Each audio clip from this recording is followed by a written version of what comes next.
சூப்பரான டேஸ்ட்டான சத்தான வேர்க்கடலை பொடி எப்படி செய்யுது அப்படிங்கிறத பார்க்க போகிறோம். கொஞ்சம் எண்ணெய் ஊற்றிக்கலாம், கொஞ்சம் பட்டை மிளகா, வேர்க்கடலை கொஞ்சம், கடலைப்பருப்பு கொஞ்சம், வெள்ளை உளுந்து கொஞ்சம், கருப்பு உளுந்து கொஞ்சம், பொட்டுக்கடலை கொஞ்சம், இது எல்லாத்தையும் நம்ம நல்லா வறுத்துக்கலாம். இது கூட வந்து எள்ளு கொஞ்சம், ஜீரகம் கொஞ்சம், மிளகு கொஞ்சம், கருவேப்பிலை கொஞ்சம், இது எல்லாத்தையும் நல்லா வறுத்துக்கலாம். இது கூட அரிசி கொஞ்சம் போட்டு அதையும் வறுத்துட்டு, பூண்டு கொஞ்சம் போட்டு அதையும் நம்ம வறுத்துக்கலாம். போதுமான அளவு உப்பு போட்டு அதையும் லைட்டாக நம்ம பேன்லேயே நல்லா வறுத்துக்கலாம்.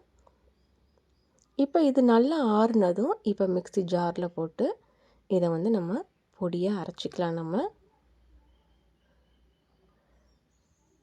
இதை வந்து சாதத்துக்கு, இட்லிக்கு, தோசைக்கு சாப்பிட்டோன்னா ரொம்பவே நல்லாயிருக்கும். இது சத்தான வேர்க்கடலை பொடி. கண்டிப்பாக நீங்களும் ட்ரை பண்ணி பாருங்கள். பிடிச்சிருந்தால் லைக் பண்ணுங்கள், ஷேர் பண்ணுங்கள், சப்ஸ்கிரைப் பண்ணுங்கள் மறக்காமல்.